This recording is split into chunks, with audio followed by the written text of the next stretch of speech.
Terima kasih untuk ketua kelas sudah dipimpin doa. Ibu absen terlebih dahulu. Seperti biasa nanti yang ibu panggil namanya silakan angkat tangan. Olivia, hadir. Rama, hadir. Arjuna, hadir. Imam, Nisel, hadir. Nifda, hadir. Dewi Uli, Juilina, Minda, hadir. Faresa, Yuanita, hadir. Serla, hadir. Serli, hadir. Dila, hadir. Ija, hadir. Akbar, hadir. Masih bunda ya? Lutfi, hadir. Oke, jadi yang nggak masuk Akbar, masih izin di luar kota. Kalian kalau sudah memasuki semester genap ya, kemarin kan kalian sudah ujian semester 1, sekarang masuk semester genap, jangan sampai kebanyakan izin ataupun apa. Terus kemudian kalian juga harus menjaga kesehatan kalian supaya tidak gampang sakit. Nanti kalau kalian tidak bisa masuk sekolah, tidak mengikuti pembelajaran di kelas, yang rugi siapa? Diri sendiri. Kalian tidak bisa mengikuti pelajaran, ketinggalan pelajaran. Kalau belajar sendiri, ya bisa atau enggak kalian belajar sendiri? Enggak. Kalau nggak bisa kan emang sama teman-teman diterangkan oleh guru. Ada temennya. Oke. Sekarang ibu akan menyampaikan materi tentang gangguan pada sistem pencernaan. Sebelum memasuki materi gangguan sistem pencernaan, ibu akan bertanya terlebih dahulu pada kalian. Masih ingatkah kalian tentang pembelajaran kemarin? Sebelum gangguan sistem pencernaan, tentang struktur dan fungsi pada organ pencernaan. Siapa yang masih ingat? Pencernaan itu terdiri dari dua. Ada pencernaan apa? Yang pertama mekanik dan kimiawi. Pencernaan mekanik terjadi di mana? Angkat tangan yang bisa nana. Mekanik, ayo. Mulut dan lambung, bagus sekali. Kemudian untuk pencernaan kimiawi terjadi di mana saja? Arjuna. Mulut, lambung dan usus apa? Usus halus. Oke, bagus sekali untuk Olivia dan Arjuna masih ingat ya. Kemudian ibu mau tanya lagi, alat pencernaan yang utama terdiri dari apa saja? Yang bisa angkat tangan. Alat pencernaan utama. Ayo, Yuanita. Yang pertama apa saja? Mulut. Kemudian usus. Sebelum usus apa? Lambung. Kemudian usus apa? Usus halus. Usus besar. Anus. Oke, bagus sekali. Ada mulut. Kemudian apa Nana? Kerongkongan. Kemudian lambung.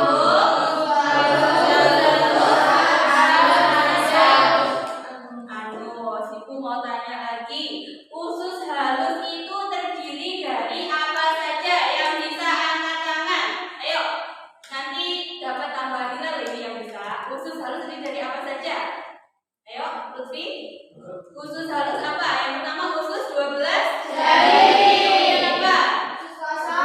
Usus kosong. Jejunum atau jejunum ya. Kemudian usus hidung. Bagus sekali, kalian masih ingat dengan alat dan struktur dari sistem pencernaan serta fungsi sistem pencernaan.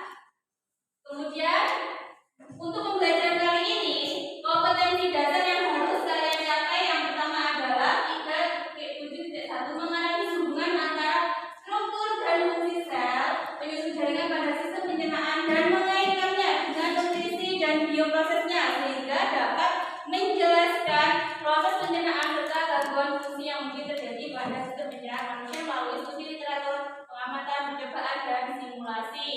Kemudian untuk tujuan pembelajaran, kalian harus mencapai tujuan pembelajaran apa yang harus kalian pahami, harus kalian ketahui. Oleh karena itu tujuan pembelajaran harap kalian tulis di buku catatan. Nah, nanti kalian bisa mengetahui tujuan pembelajaran yang harus kalian capai. Yang pertama adalah peserta ini dapat menganalisis kelainan atau gangguan pada sistem pencernaan manusia dengan tepat. Jadi nanti kalian harus mampu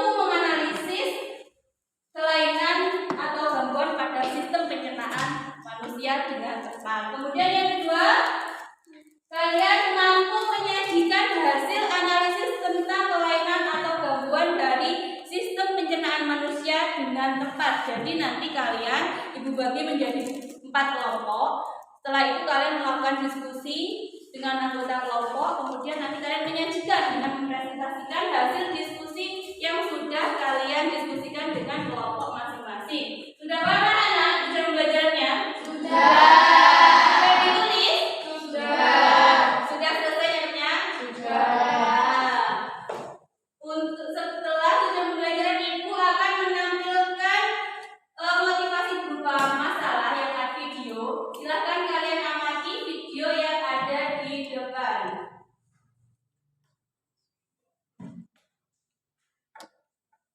Pemirsa, Ikatan Dokter Anak Indonesia meminta orang tua untuk waspada terhadap potensi gangguan pencernaan yang terjadi pada anak pasca lebaran. Ikatan Dokter Anak Indonesia juga meminta orang tua untuk segera memeriksakan anak ke fasilitas kesehatan terdekat saat mengalami gejala awal seperti sakit perut, diare, muntah, dan alergi pada makanan.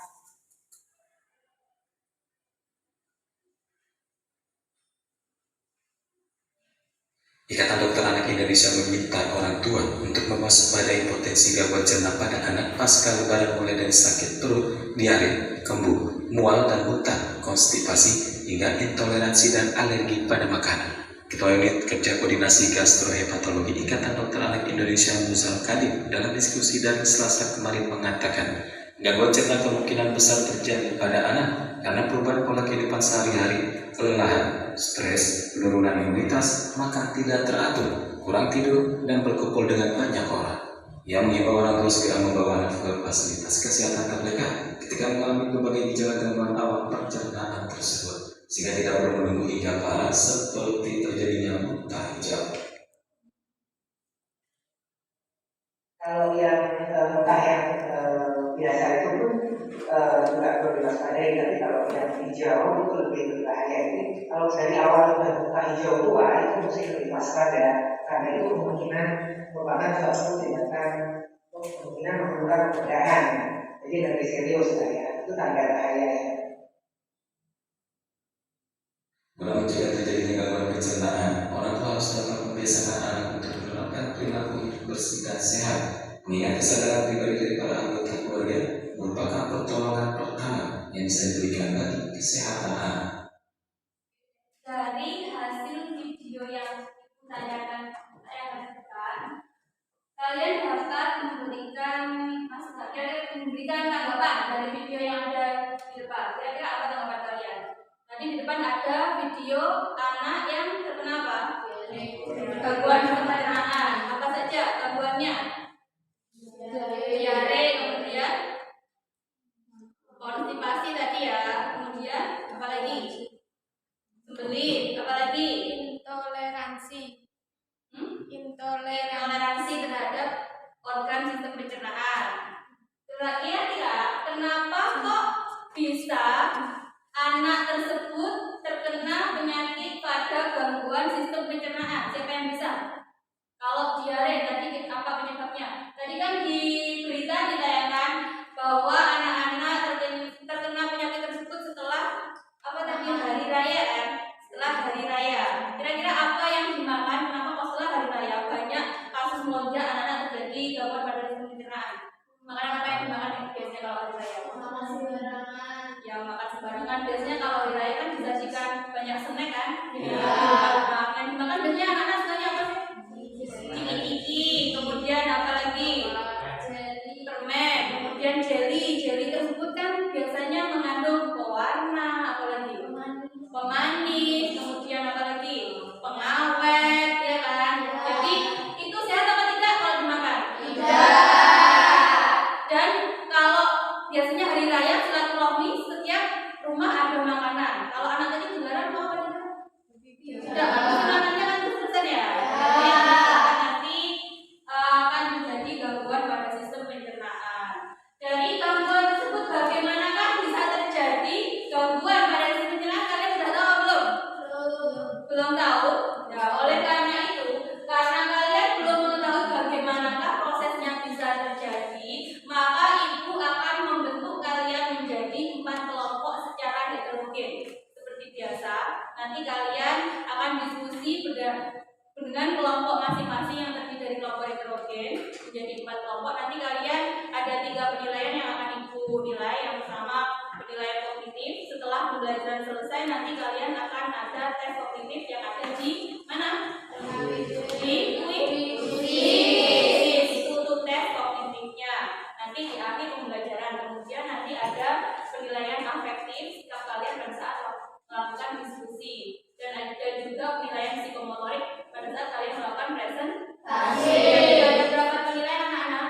Ada 3 penilaian. Jadi nanti kalian selain tes kognitif, afektif, juga ada psikomotorik, harus aktif dalam proses diskusi dan presentasi. Oke, silakan kalian bergabung ke kelompok masing-masing yang sudah Ibu bentuk secara heterogen. Silakan.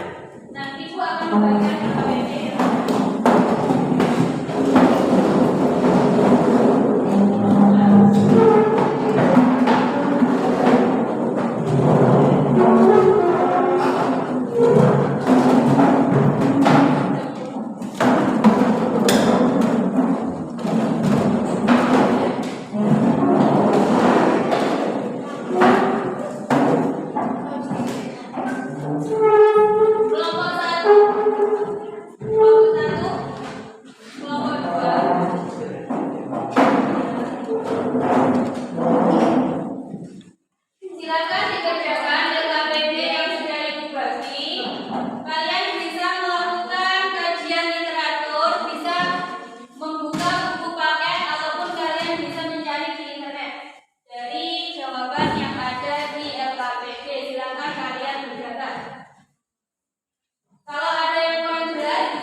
Waktunya 20 menit, tolong diperhatikan waktunya untuk diskusi. nanti dilanjutkan presentasi.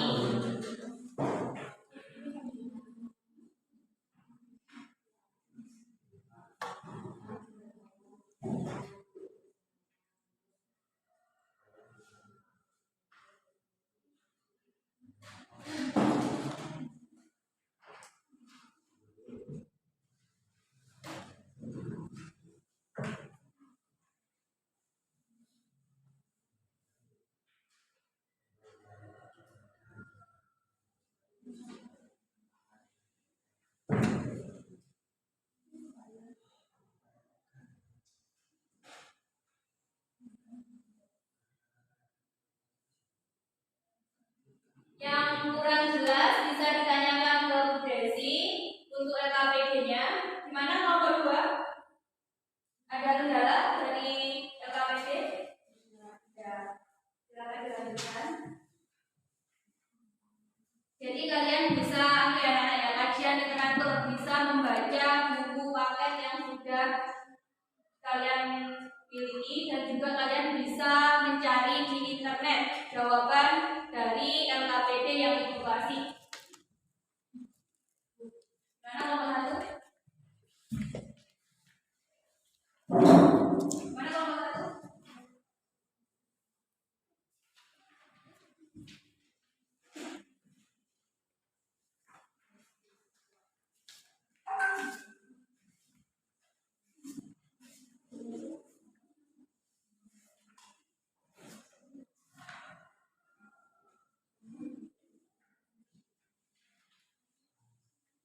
Kelompok 3 gimana kelompok 3? Kelompok 3 gimana? Ada kesulitan?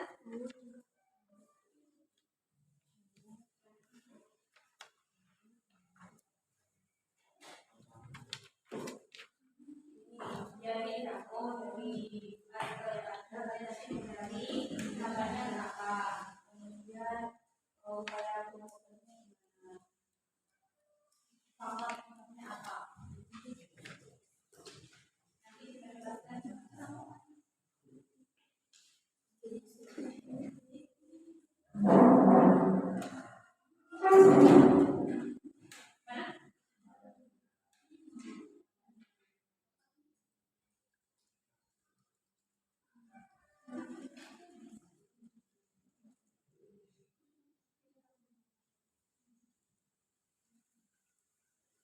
Waktunya kurang 15 menit lagi untuk diskusi. Diperhatikan waktunya. Untuk pengerjaan LKPD-nya dibagi. Jadi misalkan ada 4 anggota kelompok, satu orang mengerjakan nomor 1, satu orang nomor 2. Jadi nanti selesainya barengan.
tunggu siapanya? Yang sudah artikelnya. Terus soalnya belum ini soalnya belum dibacakan. Ayo soalnya dibacakan lagi.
Waktunya kurang 10 menit lagi untuk presentasi di depan.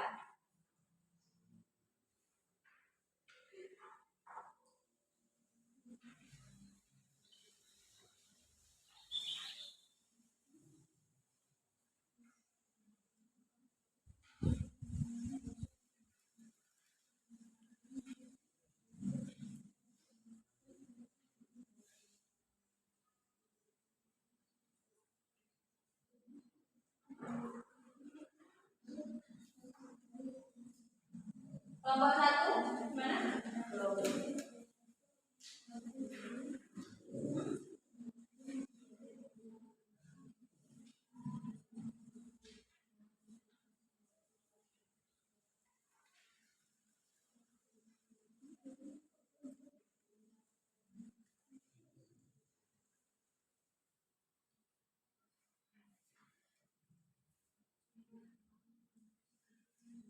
Kelompok 2 kurang berapa soal kelompok 2? Artikelnya? Kurang 1 soal.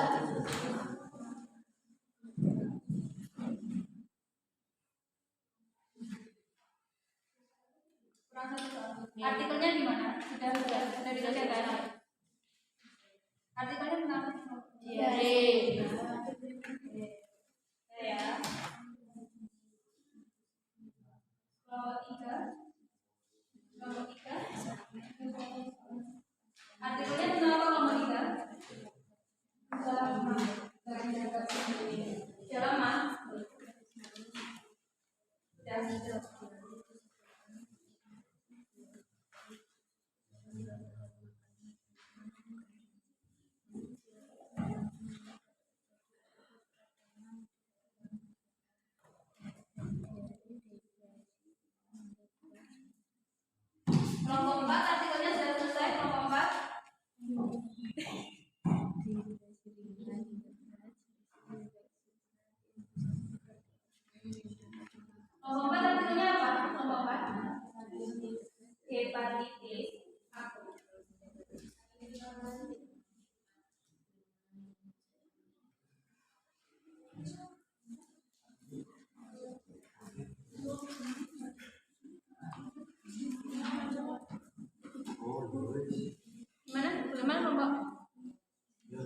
Coba untuk presentasi ke depan.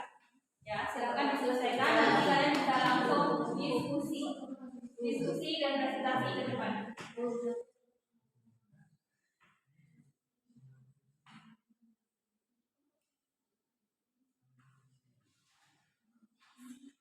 Apa kelompok 1? Gimana kelompok 1?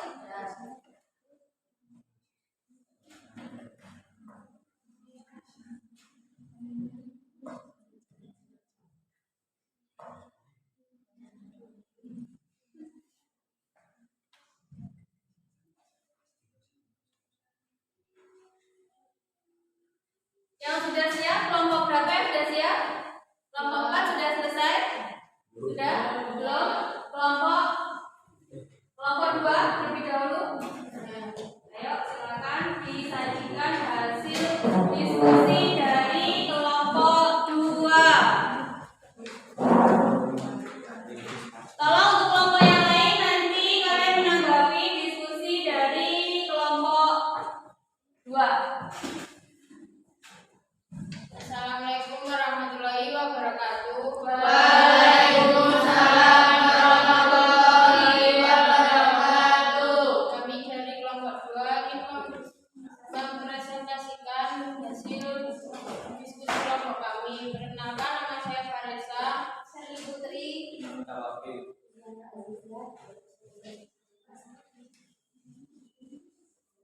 Kami akan membacakan diskusi kelompok kami. Dari hasil pengamatan dan studi pustaka yang kalian lakukan, gangguan atau penyakit apa saja yang disebabkan oleh mikroorganisme? Jelaskan. Diare, hepatitis. Karena kedua penyakit ini disebabkan oleh virus. Dari hasil pengamatan dan studi pustaka yang kalian lakukan, gangguan atau penyakit apa saja yang disebabkan oleh pola makan? Jelaskan. Malnutrisi, 2 mah, 3 obesitas. Kelebihan dan kekurangan makanan akan berdampak bagi kesehatan tubuh manusia.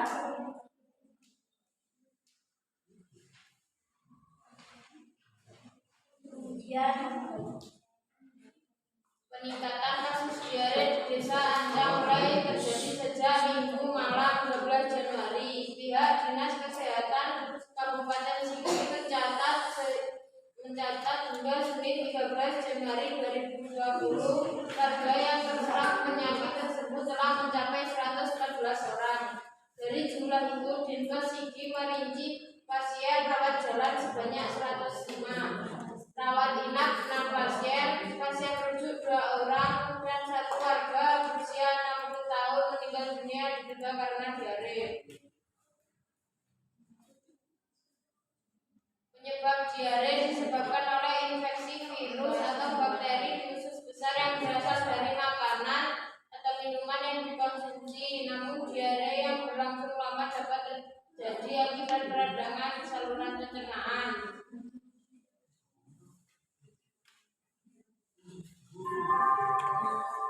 Dampak dari diare, dehidrasi ringan hingga berat, sepsis, infeksi berat yang bisa berubah ke organ lain, dan dapat mengakibatkan menurunnya kekebalan anak.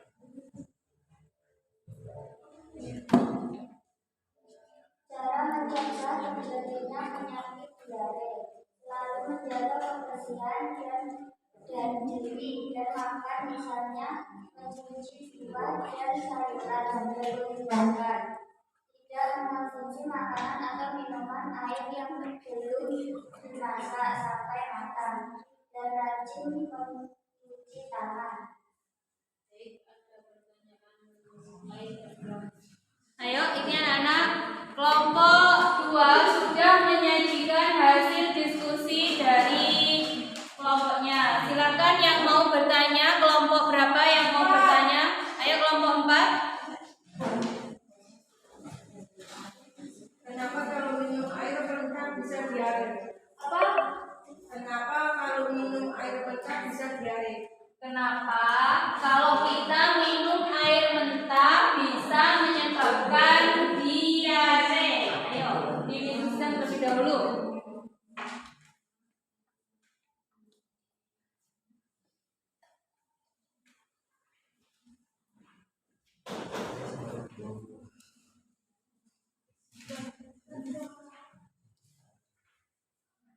Gimana? Kelompok 2.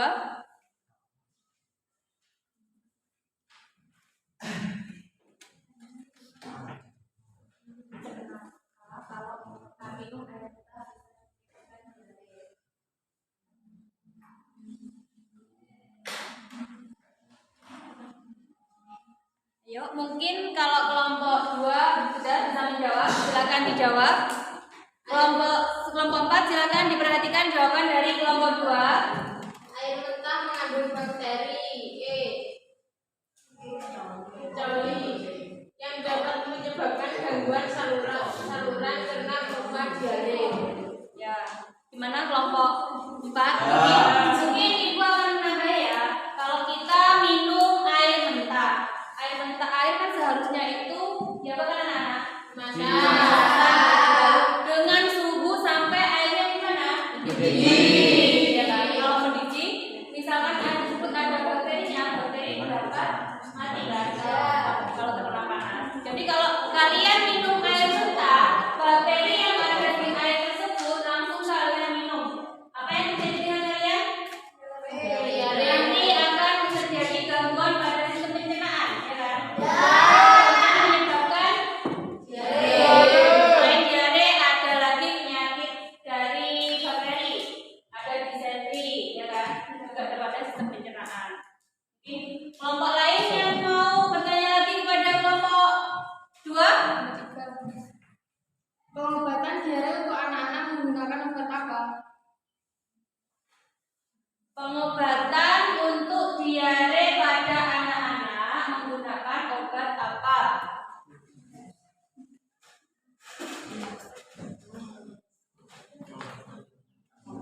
Ayo, pengobatan untuk diare pada anak-anak menggunakan obat apa?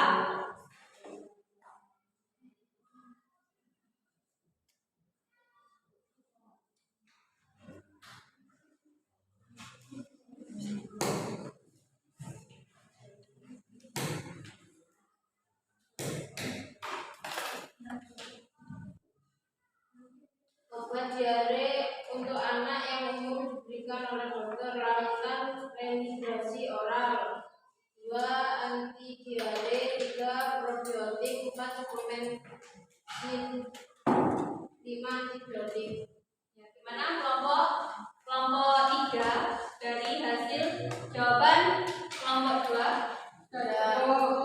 Mungkin Ibu akan menambahin juga ya. Untuk diare anak-anak sama orang dewasa itu organ-organnya kan masih beda ya.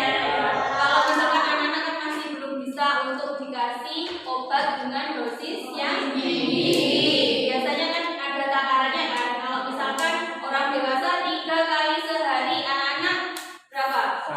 Kadang biasanya nggak satu penuh tablet pil itu ya, biasanya kadang 1/4 atau separuh. Kemudian juga anak-anak juga masih belum mampu organnya untuk meminum zat kimia. Kalau yang paling bagus itu seharusnya menggunakan yang apa? Bukan dari obat-obatan yang mengandung kimia, yang alami. Kalau diare biasanya menggunakan apa? Biasanya orang tua itu pakai apa? Jambu apa? Kunyit. Apa? Jambu. Apa? Ya, yang jauh biji seperti itu ya.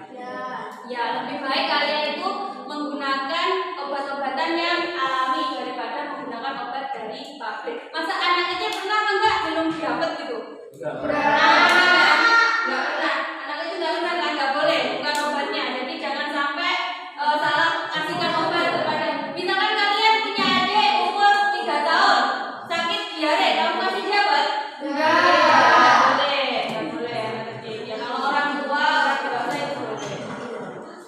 Mungkin ada yang ditanyakan lagi kelompok 1, ada yang ditanyakan? Sudah? Sudah kelompok. Kemudian Bu Desi coba akan tanya kepada kelompok 2.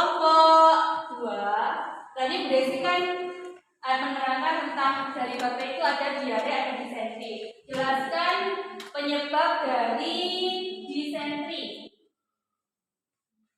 Disentri pada sistem pencernaan, ada penyakit disentri.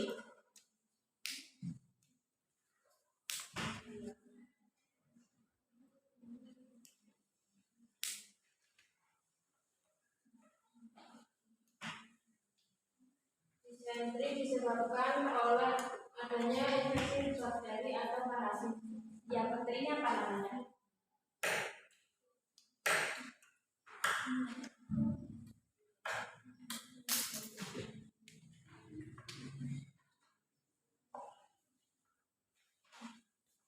Ya, bakterinya apa?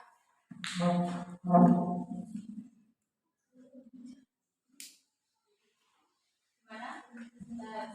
Mungkin kelompok lain ada yang bisa menambahkan? Kelompok lain bisa menjawab?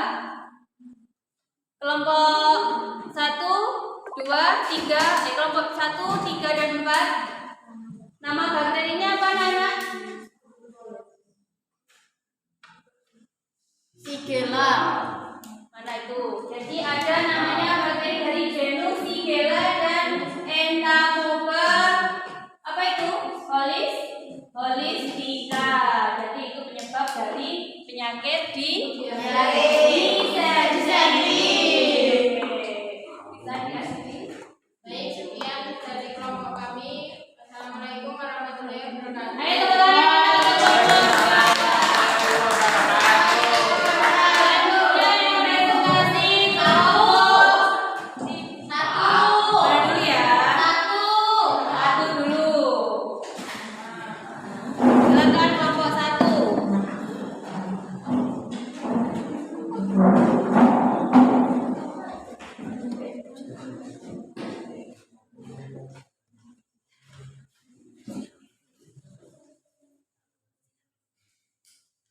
Ayo silakan bisa dimulai kelompok 1. Assalamualaikum warahmatullahi wabarakatuh. Waalaikumsalam warahmatullahi wabarakatuh. Kami dari kelompok 1 akan mempresentasikan hasil diskusi dari kelompok kami. Nama saya Yualita Hussein Nusantara. Nama saya Saya Sela Putri.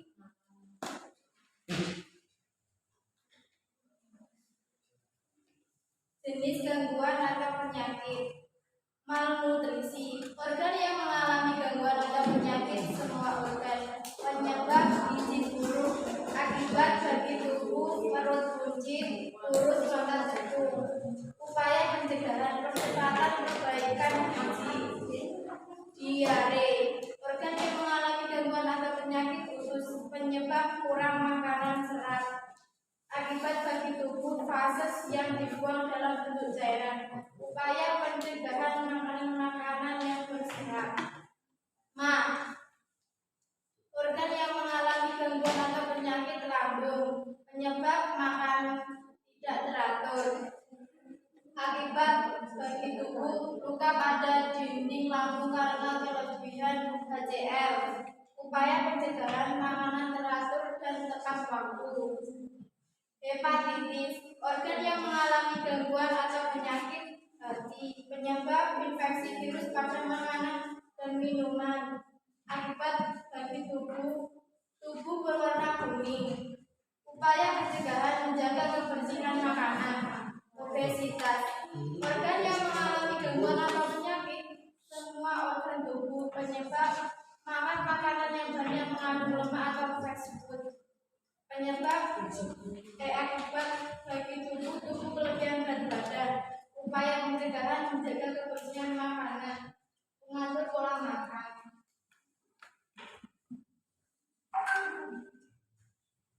Seperti artikelnya. Gizi buruk yang melanda Indonesia. Faktor yang mendorong terjadinya gizi buruk. Ketidaktahuan akan hubungan makanan dan makan.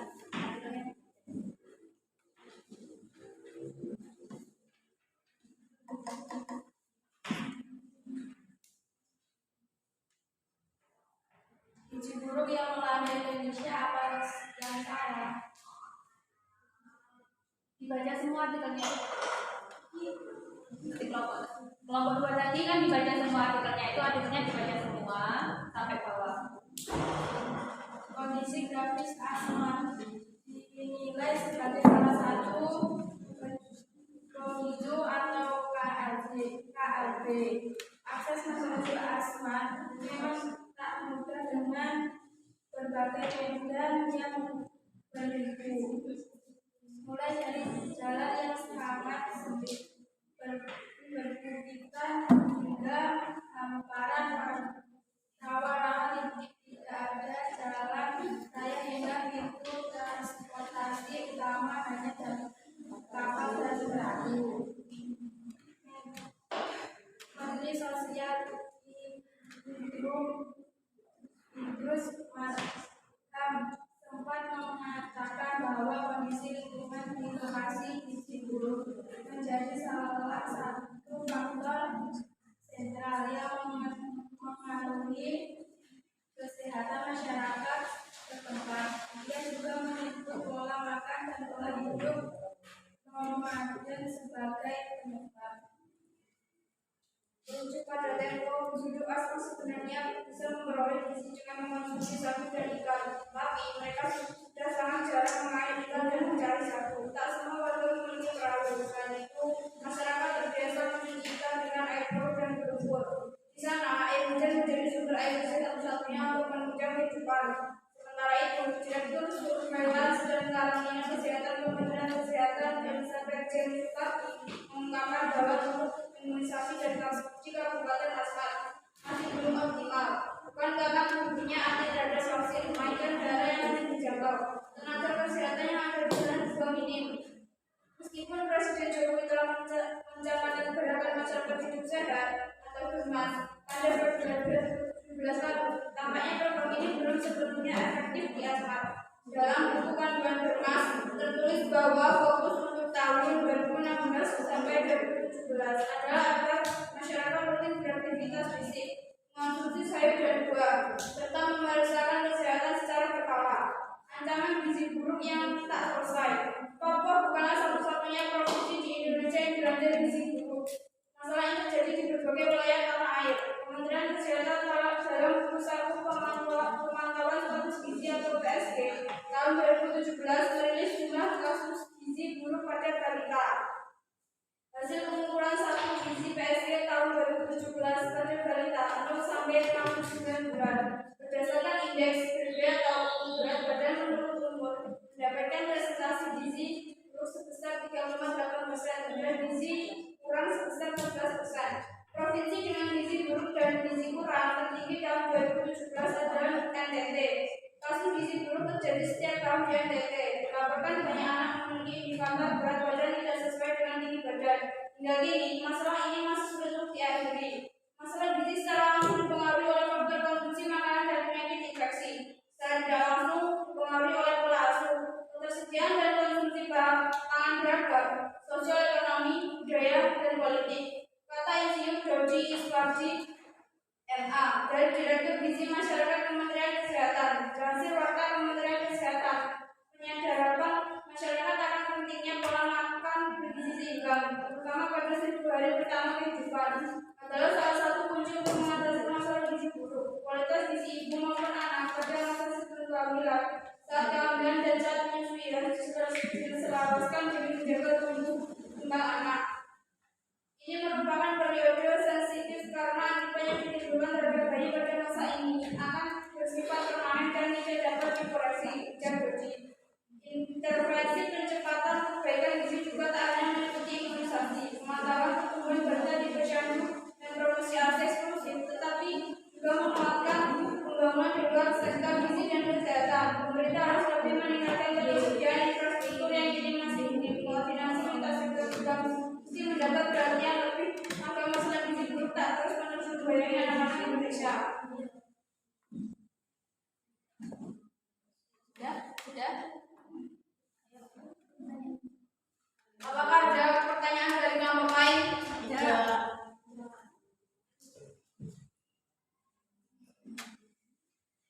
Kenapa penyakit MAH bisa menyebabkan kematian? Tadi kan ada di kotak-kotak. Di LKPD-nya tadi disebutkan ini loh. Ini loh. Ini kan ada MAH toh, ini yang di kolom ini loh. Yang di kolom ini loh. Gimana? Kenapa MAH bisa menyebabkan kematian?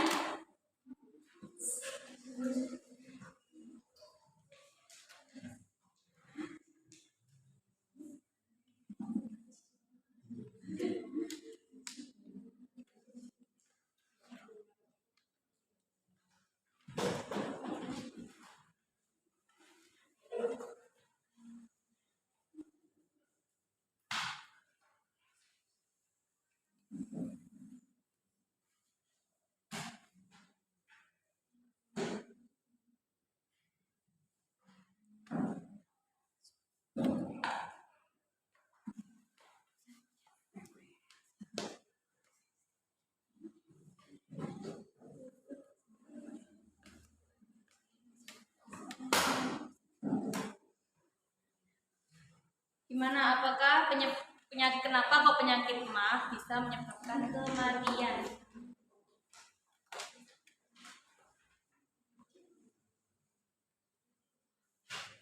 Penyakit mah tergolong penyakit ringan dan tidak sampai menyebabkan kematian. Pengobatan menggunakan antibiotik untuk mengusir bakteri. Melawan diet saat berubah baik dapat menjadi proses penyembuhan penyakit mah. Gimana kelompok 3, kelompok 4? Sudah, itu sepertinya sudah sesuai. Tidak apa sudah? Tadi kalau kamu kan menyebutkan bahwa penyakit mah, tanya kan, kenapa penyakit mah dapat menyebabkan kematian? Tapi kelompok 1 menjawab, penyakit mah bukan merupakan penyakit yang kronis dan tidak menyebabkan kematian. Berarti sesuai apa enggak dengan harapan kamu? Tidak. Kalau tidak berarti gimana? Menurut pendapat Anda gimana? Kira-kira dapat menyebabkan kematian apa tidak? Gimana? Penyakit mah tidak apa dapat? Gimana? Juna, yang lain, kelompok lain. Penyakit mah dapat menyebabkan kematian apa tidak? Tidak. Kelompok 1, kelompok 4 dapat. Kelompok 3 gimana kelompok 3? Dapat saat sudah kronis. Dapat saat sudah, berarti ada 2 versi ini. Kelompok 1, 2 tidak, kelompok 3, 4 dapat. Ini Bu Desi yang jawab ya. Kalian ingat nggak Dokter Oz? Oh iya. Di Trans TV namanya Dokter Ian Kamil. Ya. Dulu pernah lihat kan? Iya. Nah, itu terus kemudian Dokter Oz itu kan sekarang tidak tampil lagi, tidak ada lagi. Kenapa kok tidak tampil? Karena dokternya itu meninggal. Dia meninggal karena asam lambung. Jadi dari mah tadi meningkat ke asam lambung. Kalau sudah kronik menjadi namanya GERD. Jadi kenapa kok bisa menyebabkan kematian? Sama seperti yang dijelaskan Bresi kemarin, lambung itu fungsinya untuk mencerna makanan, menghaluskan makanan, ada pencernaan mekanik dan ada pencernaan kimiawi. Kalau lambungnya itu sudah tidak bisa berfungsi lagi, gimana? Saluran pencernaannya berhenti di lambung. Kalian bisa mencerna makanan apa enggak? Ya. Bisa mencerna makanan. Kalau manusia tidak bisa mencerna makanan, apa yang terjadi? Kamu tidak makan selama 1 tahun, apa yang terjadi? Mati kan? Meninggal kan? Itu yang menyebabkan kalau misalkan mah itu sudah sangat kronis menjadi GERD, asam lambung tinggi, itu dapat menyebabkan kematian. Jadi jawabannya dapat menyebabkan kematian parah atau kronis. Mungkin kelompok lain ada yang ditanyakan lagi? Kelompok 3 gimana? Ada yang ditanyakan? Tidak. Ya, kelompok 2? Oke, bisa diakhiri untuk kelompok 1. Sekian presentasi dari kelompok kami. Wassalamualaikum warahmatullahi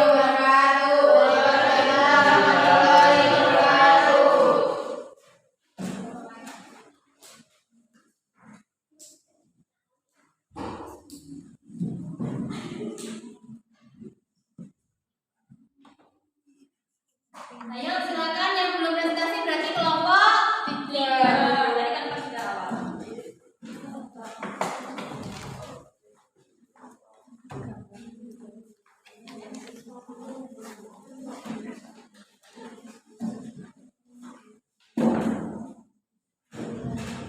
Assalamualaikum warahmatullahi wabarakatuh.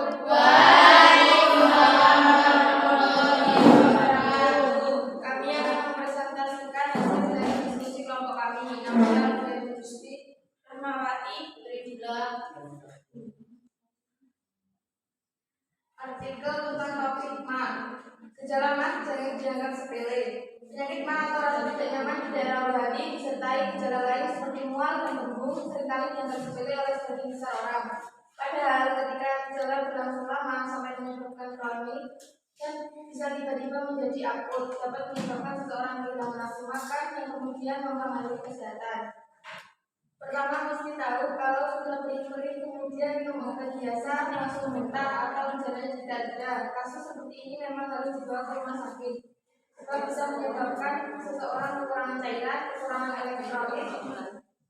Ujar spesialis penyakit dalam Dr. Ari Fahrial dalam Selamat Pagi Indonesia Selasa 8 Agustus 2017. Rata-rata pasien yang terkena ringan kerap mengonsumsi amputasi gas dari saat asam lambung naik. Namun, kata Ari, harus diketahui terlebih dahulu apakah nyeri yang dirasakan memang mengarah pada gejala mah. Sebab ada penyakit lain yang memiliki gejala sama seperti sakit mah, namun jika tidak ditangani secara tepat justru bisa mengakibatkan resiko kesehatan yang lebih fatal. Ari mengatakan ketika pemberian obat sakit mah tak meringankan gejala, harus diwaspadai. Bisa jadi gejala yang muncul bukan sakit mah, boleh jadi bukan gejala gangguan lambung dari kerongkongan atau usus 12 jari saja. Karena ada obat-obat lain di seputar itu, misalnya batu di kantung, empedu, radang pankreas, hepatitis akut, sampai resiko penyakit jantung memang memiliki gejala sama seperti mah. Katanya konsumsi obat pereda nyeri lambung memang dibolehkan, namun menurut Ari harus diperhatikan beberapa lama waktu yang diperlukan untuk pemulihan. Intinya pada saat kondisi tersebut kita tekan saja, tambah kita stres, asam lambung tambah naik, itu akan memperburuk keadaan. Tarik nafas, kalau punya obat mah bisa minum sementara, tapi kalau gejalanya bagian dari serangan jantung lain pasti ceritanya jelas Ari. Rangkuman dari artikel gejala mah. Faktor yang menyebabkan gejala mah adalah terlalu banyak makan, kelebihan berat badan, dan lain-lain. Dampaknya menyebabkan seseorang kehilangan nafsu makan yang kemudian mempengaruhi kesehatan, bisa menyebabkan seseorang kekurangan cairan, kekurangan elektrolit. Cara mengobatinya adalah mengonsumsi antasida sebagai pereda nyeri saat asam lambung naik. Berdasarkan hasil pengamatan yang dilakukan, apa yang akan terjadi pada proses pencernaan makanan jika salah satu organ pencernaan mengalami gangguan atau penyakit? Jika salah satu organ mengalami gangguan, maka akan berpengaruh pada proses yang lain, karena antara organ satu dan organ yang lain saling bersinambungan.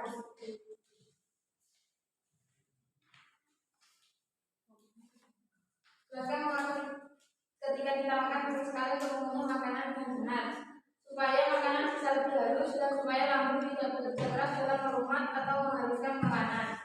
Sekian presentasi dari kami, mulai dari ditanyakan. Ayo kelompok lain yang mau bertanya kepada kelompok 3. Kelompok lain? Gak ada yang tanya ini? Jika kelompok 2, silakan bertanya kepada kelompok 3. Apa yang mungkin menyebabkan terjadinya gejala GERD? Apa penyebab dari gejala GERD?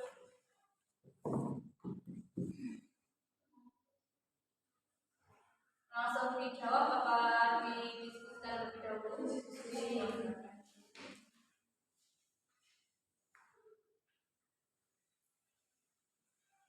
Yang menuliskan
sehingga menyebabkan reflux atau aliran balik atau naiknya isi dan asam lambung ke saluran esofagus atau kerongkongan.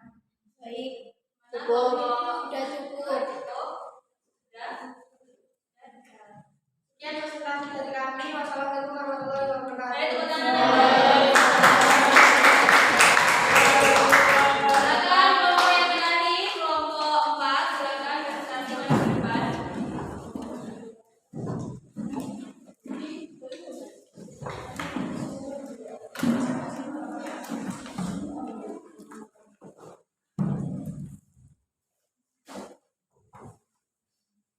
Assalamualaikum warahmatullahi wabarakatuh. Waalaikumsalam warahmatullahi wabarakatuh. Kami dari kelompok 4 akan mempresentasikan hasil diskusi dari kelompok kami. Yang pertama, berikut tentang penyakit hepatitis. Sebanyak 72 orang di Depok, Jawa Barat dilaporkan terkena hepatitis A. Hal itu disampaikan secara langsung oleh Menteri Kesehatan Terawan Agus Putranto beberapa waktu yang lalu. Terkait hal itu, Direktur Pencegahan dan Pengendalian Penyakit Menular langsung Kementerian Kesehatan Republik Indonesia, Indra Wawonusu, mengatakan bahwa penularan hepatitis A bisa berlangsung hingga 1 bulan, sehingga masalah tersebut mungkin tidak bisa diselesaikan dengan cepat. Memang tidak bisa kami katakan bisa selesai dengan cepat karena masa penularan itu 28 sampai 30 hari, kata Indra. Maka dari itu Indra mengatakan bahwa Kemenkes bersama Dinas Kesehatan setempat saat ini berupaya untuk menurunkan angka pasien hepatitis A. Dua upaya tersebut adalah mencari dan menghentikan sumber penularan serta merawat pasien yang positif terjangkit. Buat poskonya, kemudian bagian kualitas makanan yang ada. Kemenkes juga melakukan pemeriksaan terhadap penjaga makanan yang berjualan di sekitar sekolah yang warganya terkena hepatitis A. Selain itu, daripada itu, air minum jangan lupa, air minum itu selalu diperiksa. Kemenkes Terawan sendiri mengatakan bahwa 72 orang terjangkit virus hepatitis A di Depok, Jawa Barat. Secara rinci 38 laki-laki dan 34 perempuan. Hal tersebut dinyatakan pada Kamis kemarin di kantor Presiden Jakarta. Yang menambahkan status kejadian luar biasa untuk ditetapkan untuk kasus tersebut. Kan sebenarnya tidak mengenai itu, kalau masih terlokalisir kan masih bisa ditangani, kata Terawan. Doakanlah mudah-mudahan doa moga-moga diterima di bos saja. Rangkuman dari hepatitis antara faktor penyebab terkena penyakit hepatitis infeksi. Karena biasanya kalau terkena penyakit hepatitis A, kondisi ini juga kondisi sesuatu yang terkontaminasi dulu. Yang kedua, faktor infeksi seperti mengidap penyakit autoimun. Upaya untuk mencegahnya, pertama menghindari kontak dengan orang yang sakit. Yang kedua, menerapkan protokol kesehatan, pakai masker dan cuci tangan sebelum dan sesudah aktivitas. Tiga, dampaknya terkena kanker hati.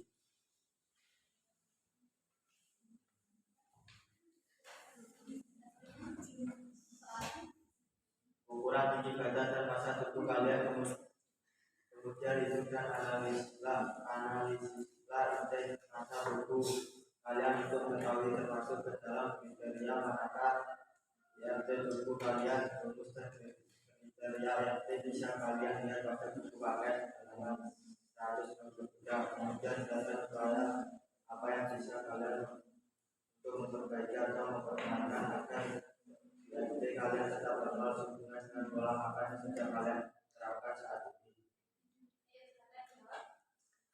BMR, nama Dewi Jenjang Perempuan, nilai BMR dari tinggi badan 155, berat badan 44, usia 16, nilai BMR 1363,7. Nama Dwi Ayu, gender perempuan, dari nilai BMR dari tinggi badan 155, BB 53, usia 17, nilai BMR 1362,9. Nama Ningga, gender perempuan, nilai PMS dari tinggi badan 156, berat badan 48, usia 16. Nilai PMS 1232,4. Nama Juna, gender laki-laki. Nilai PMS dari tinggi badan 171, berat badan 58, usia 16. Nilai PMS dari 634,2. PMI. Nama Dewi Dwi, nilai PMI 18,314. Nama Dwi Ayu, nilai PMI 22,060. Nama Nida, nilai PMI 19,223. Nama Juna, nilai PMI 20,069. Kemudian tulislah pengalaman pribadi yang kalian alami mengenai gangguan pada sistem pencernaan dan apa saja upaya yang kalian lakukan agar terhindar dari gangguan atau penyakit tersebut.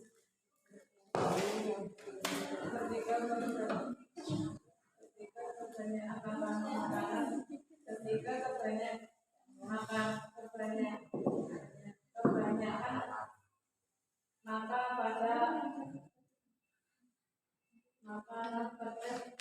pada akan mengalami diare. Ketika kebanyakan makan makanan pedas akan mengalami diare. Ya, presentasi ada yang ditanyakan. Ada yang ditanyakan anak-anak dari kelompok 4, silakan yang bertanya. Ya. Tidak ada yang bertanya? Ya. Jadi yang tanya ya. Tapi kalian di artikel menjelaskan tentang hepatitis. Hepatitis itu hepatitis A ya di artikel ya. Selain hepatitis A, adakah penyakit hepatitis yang lain? Sejauh ini ada, contohnya apa? Hepatitis apa? Selain hepatitis A. Hepatitis B. Jadi ada 3. Terus bedanya hepatitis A, bedanya apa?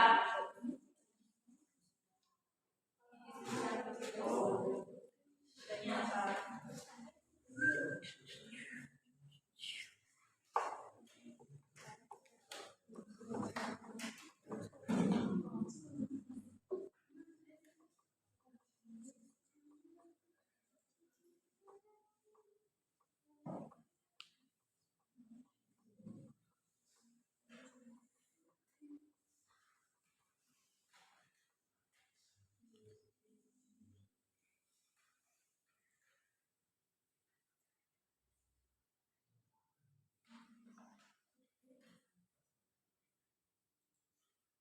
Mana? Sudah ketemu?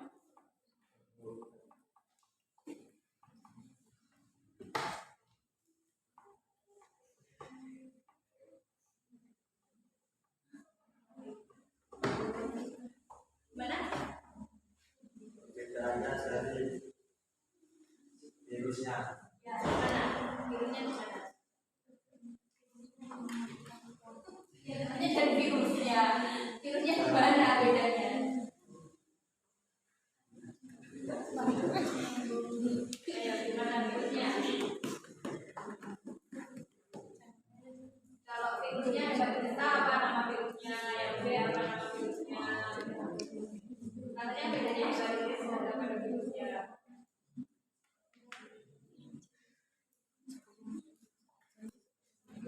Mana?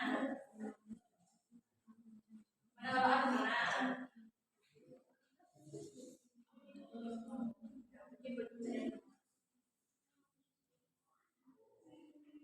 Mana? Ya silakan yang mau silakan dibaca terus. Nah, ayo baca.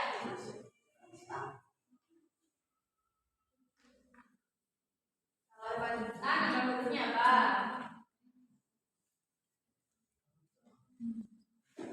Dibaca semua.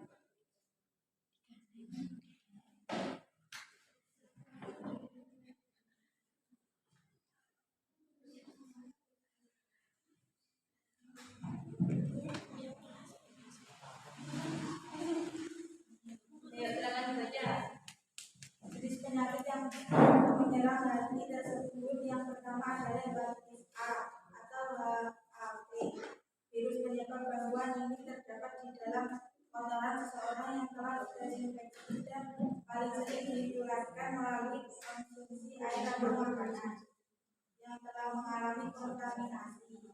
Infeksi yang terjadi umumnya hanya ringan dan cepat pulih, tetapi juga dapat berkembang menjadi parah dan mengancam nyawa. Umumnya penyakit ini terjadi pada daerah dan sanitasi yang buruk.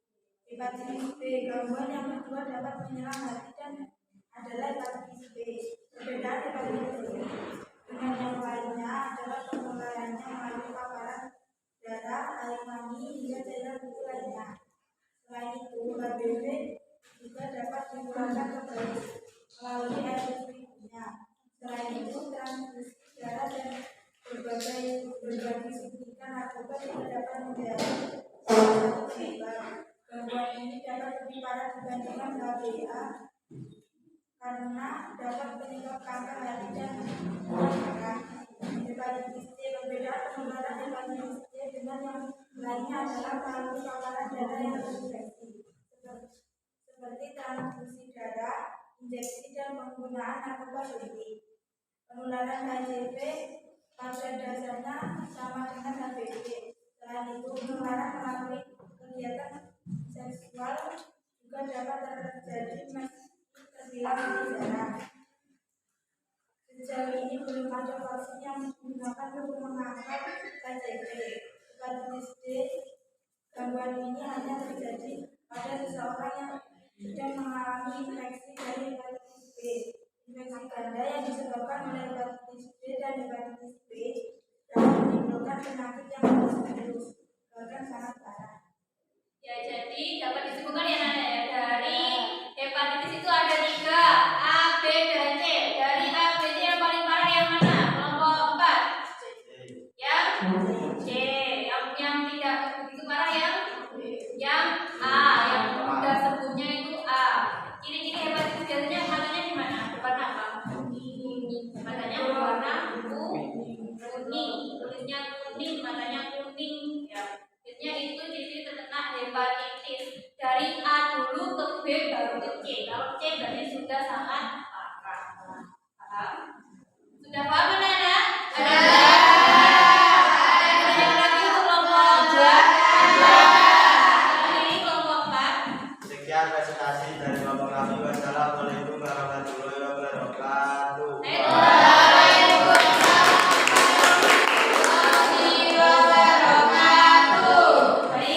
Dari hasil diskusi kalian pada hari ini, kesimpulan apa yang dapat kalian ambil? Silakan angkat tangan anak-anak. Untuk kelompok 2 kesimpulannya. Teknologi untuk mengatasi sistem pencernaan dengan menggunakan alat yang disebut endoskop. Oke, terima kasih untuk kelompok 2. Selanjutnya kesimpulan dari kelompok 40. Gangguan sistem pencernaan ada diakibatkan oleh bakteri. Contohnya ketika kita makan makanan yang tidak bersih melalui bakteri, maka akan menyebabkan diare. Oke, terima kasih untuk kelompok 4. Selanjutnya kelompok 3. Gangguan pada sistem pencernaan juga bisa diakibatkan karena pola hidup tidak sehat dengan makan makanan teratur atau berlanjut sehingga mengakibatkan kelebihan berat badan atau obesitas. Oke, terima kasih kelompok 3. Yang terakhir kelompok 1, silakan kesimpulannya. Dalam sistem pencernaan terdapat penyakit yang bisa menular ke orang lain, yaitu hepatitis. Apabila menggunakan alat makan yang sama dengan penderita hepatitis, maka akan tertular. Ya, terima kasih untuk kelompok 1, 2, 3, dan 4 sudah menyampaikan kesimpulannya. Ibu akan menampilkan video sebagai penguatan materi kalian. Silakan diamati dan dikoreksi dengan KPD yang kalian kerjakan. Hai, selamat datang di channel Beranda Indonesia. Kenapa ya perut kita ini terkadang terasa sakit? Diare deh, kalian tahu nggak sih kalau diare itu adalah salah satu gangguan yang terjadi pada sistem pencernaan kita kalau udah kena diare. Bahas tentang gangguan-gangguan. Kenapa ya kita tuh kok bisa kena diare? Nah, ada beberapa penyebabnya. Yang pertama adalah infeksi bakteri disentri. Infeksi bakteri seperti Escherichia coli, Salmonella, Shigella, dan juga parasit diarrhea. Penyebab diare berikutnya bisa jadi makanan yang kita makan adalah salah makan. Bisa jadi banyak cairan dalam tubuh kita juga berkurang banyak. Hati-hati, jangan sampai kita terkena dehidrasi. Oleh karena itu, ketika kalian diare, kalian harus banyak minum air putih. Jika diarenya cukup parah, kalian bisa mengkonsumsi Oralid. Nah, cara membuatnya, sedikit garam, sekitar 1 ujung sendok, saka air sampai mendidih sebelum minum air. Terakhir, memberikan vaksin rotavirus untuk badan yang kotor. Gangguan pencernaan berikutnya adalah sembelit atau konstipasi. Konstipasi atau sembelit terjadi karena usus menyerap air terlalu berlebihan sehingga sisa makanan menjadi keras. Konstipasi bisa terjadi pada orang yang kurang minum, kemudian kurang makan serat, dan juga stres, serta tidak membiasakan diri buang air besar setiap hari, minum air putih, dan juga berolahraga secara rutin. Gangguan pencernaan berikutnya adalah usus buntu atau appendicitis. Benar gak ya makan cabai bikin usus buntu? Konsumsi air putih. Sedangkan untuk di rumah, menghindari makanan yang pedas, memperbanyak minum air putih, rutin buang air putih. Kira-kira apa ya penyebab penyakit mah ini? Mah bisa terjadi karena adanya kuman atau kelebihan kadar HCl di dalam lambung, yang sering kita sebut sebagai asam lambung naik, rasa terbakar pada dada, kemudian sering sendawa, nyeri untuk mah, dan juga obat-obatan yang bisa mengembalikan kadar asam lambung kita. Meskipun mah merupakan salah satu penyakit yang paling sering dimiliki oleh setiap orang, tapi mah ini bisa dengan yang pedas dan juga asam. Baiklah, jangan lupa untuk terus tonton, like. Sudah ya anak ya, dari video tadi ada berbagai macam penyakit, ada diare, ada emah, ada sembelit atau konstipasi, ya kan, ada asam lambung. Juga sudah ada bagaimana cara mengatasi penyakit tersebut. Kemudian ibu akan menyimpulkan pembelajaran kali ini. Untuk yang pertama, gangguan pencernaan makanan itu terjadi di mana saja? Ada tempat, ada di mulut, apa saja anak? Mulut, lambung, usus, hati. Untuk mulut itu ada karotis dan serotosomia. Karotis itu kelenjar kodok. Kalau serosomia itu kekurangan air liur. Jadi lidahmu itu nanti kekeringan. Akibatnya nanti lidahnya menjadi kasar, tidak ada air liurnya. Jadi itu. Kemudian di lambung itu ada gastritis, kolik, lambung sama seperti mah tadi ya. Kolik itu sama seperti sembelit, konstipasi. Kemudian yang di usus ada appendicitis atau usus buntu. Kemudian konstipasi, diare, tifus dan disentri. Kalau di hati ada hepatitis. Kemudian teknologi untuk sistem pencernaan mengatasinya dengan cara endoskop. Itu ada alatnya. Endoskop itu ada berbagai macam jenis endoskop. Yang pertama apa itu namanya?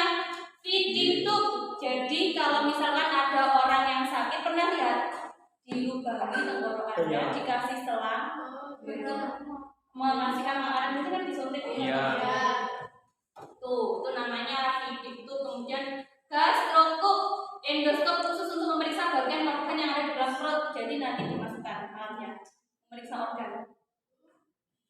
Kemudian ada lagi ini kolonskop. Jadi di bagian kolon tadi di apa? Ada kolon ascendent, descendant sama transcendent. Berarti yang khusus besar. Kan Rek? Dari dubur melihat ada apa di sekitarnya. Itu teknologi. Bisa membayangkan? Bisa. Tuh, kemudian ini ada lagi apa? Anoskop sudah ya, rongga saluran antara anoskop memeriksa rongga saluran antara anus dan rektum. Jadi untuk anus itu untuk buang air besar lubangnya. Jadi kalau kalian misalkan pernah buang air besar tapi berdarah, pernah dengar orang buang air besar berdarah? Biasanya orang yang habis melahirkan, apanya itu Rek? Duburnya kan keluar. Soalnya dia waktu mengejar mengeluarkan bayi itu mengeluarkan banyak tenaga atau salah posisi, jadi nanti duburnya keluar, ya kan? Itu nanti kalau buang air besar akhirnya kan membengkak. Terus kotoran BAB fesesnya itu kan tidak bisa keluar. Kemudian mengenai dinding anus sobek, akhirnya keluar darah. Itu yang menyebabkan berdarah atau sembelit. Soalnya fesesnya keras nggak bisa keluar, menyebabkan kan bengkak, ya kan? Itu yang menyebabkan berdarah. Oke, sudah jelas dengan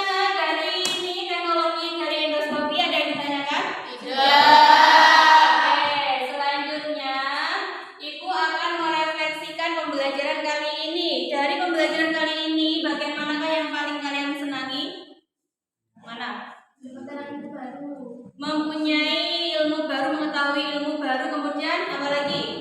Presentasi, tanya jawab, melihat video, iya enggak? Merangkum, membaca artikel, ya kan? Dan menyimpulkan, menganalisis, ya enggak? Kemudian dari pembelajaran kali ini materi yang manakah yang belum kalian pahami? Sudah paham apa belum? Kalau sudah paham, Ibu akan menguji kalian dengan tes kognitif yang ada di Quizzes. Silakan buka HP kalian. Ya, di Quizzes ya. Silakan Ibu akan mengasihkan kode. Kalian lihat ini. Ini kodenya bisa dilihat anak-anak yang ada di depan.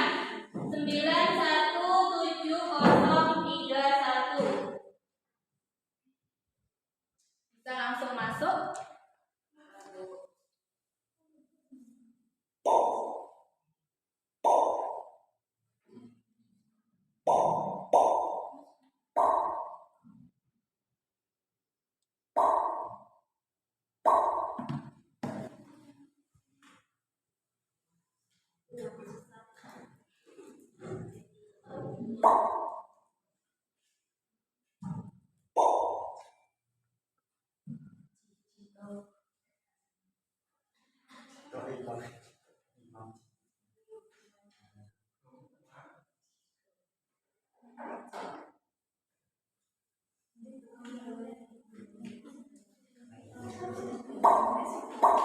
Sudah masuk semua anak-anak?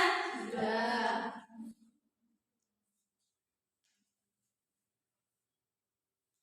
Sudah masuk semua? Bisa dimulai ya?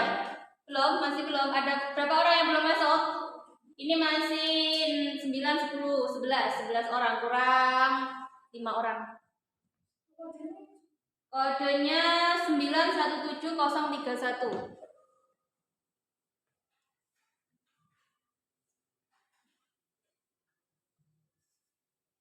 Sembilan 17031. Ayo, siapa yang belum masuk? Ayo, siapa yang belum masuk? 12 kurang 4. Sudah, siapa yang belum? Sudah ya, sama semua ya. Sudah ya. Silakan dikerjakan.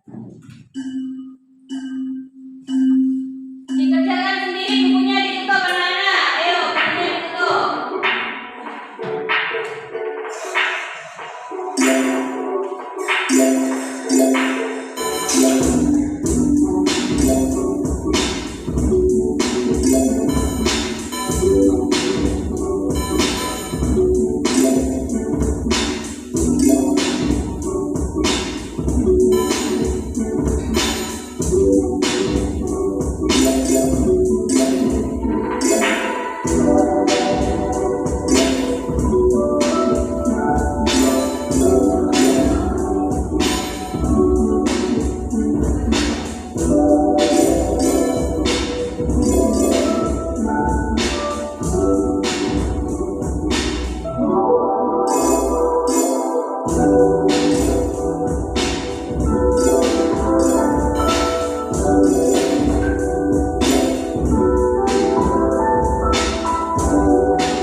membaca dulu materi tentang sistem pernafasan supaya besok kalau itu masuk ke kelas kalian sudah siap dan sudah mengetahui materi tersebut. Paham anak-anak?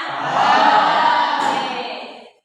Ayo, semoga kelas habis ini dibilang ya. Semoga ilmu yang ibu berikan kepada kalian bisa bermanfaat untuk kalian. Amin. Dan dibimbing doa terlebih dahulu untuk kelas. Sebelum mengakhiri pembelajaran pada hari ini, marilah kita membaca hamdalah bersama-sama.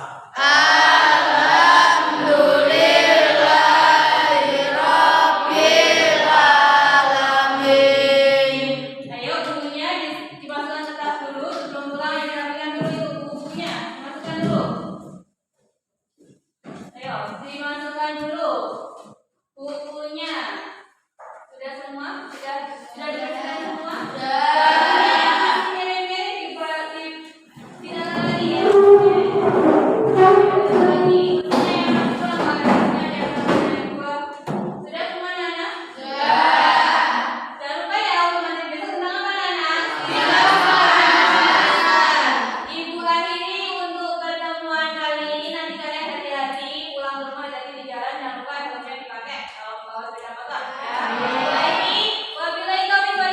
Wassalamualaikum warahmatullahi wabarakatuh.